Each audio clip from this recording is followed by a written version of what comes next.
Nick Knowles faces his biggest challenge yet. It's helping the victims of the Grenfell Tower fire.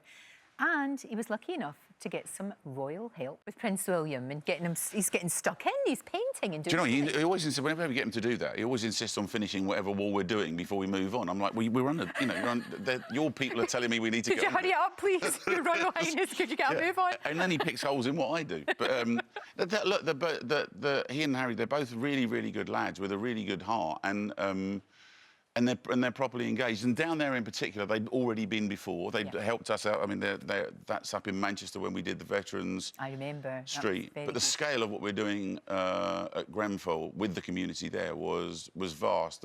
A normal build's 10 days, special's 12 days. The largest when we did the whole street was 15 days.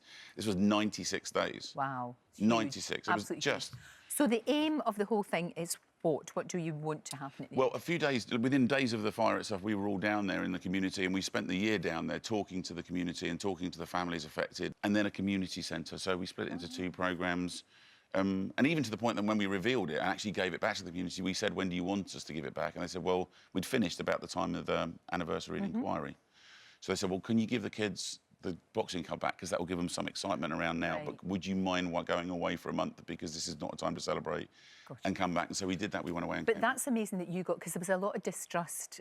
Huge amount. And you can't blame... righteous anger. Exactly. You can't blame the community for that. It was a really, really tough time. But that must have been, you had to gain their trust. And in order to do that, it's exactly what you've said. You get them, they're the ones in control. Yes, they're utterly in control. You're there to, obviously, to help and to make all this happen, but they're the ones with the power. And they're all the way through. It's really, really important, isn't it? I grew up in a place called Southall in West London, which is a multicultural community. I grew up, my friends were Indian, Pakistani, Sri Lankan, Goan, North African, Afro-Caribbean. And it was a really joyful melting pot. And I loved growing up in that environment. And somebody at Grenfell said to me during the chat, I didn't realise I was deprived until somebody on the news told me I was. Yeah. There's no recognition of that within the community. It is a fantastic, positive, vibrant community where they all help each other. And so really, when we went down there, it was just a case of sitting and listening to what they wanted, being guided by them, having them involved at every stage, and when we built it, hand it over to them so that they can then run the buildings as well.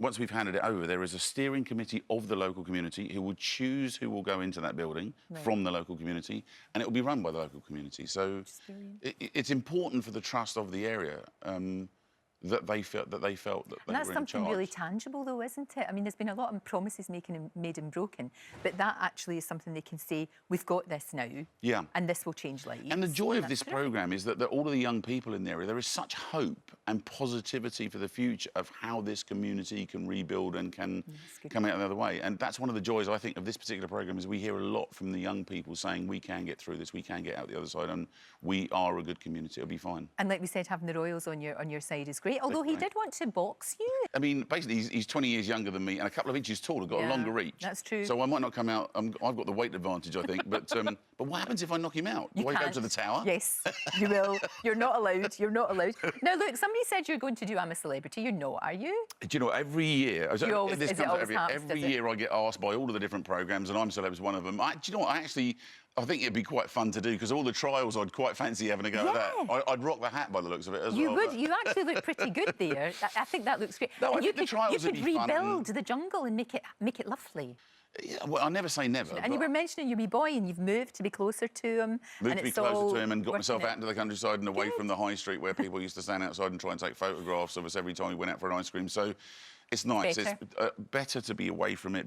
I'm happy out in the countryside, keeping my nose out of the papers, trying to just get on with being a good dad and looking after him, and he's such a joy. He's such a joy at the moment. It's your most important job, isn't it? It really is. And when I first moved out to the countryside, I planted up a garden, and now we've been picking and eating strawberries and peas, and we just recently my sweet corn has gone very well. So we're now picking sweet corn.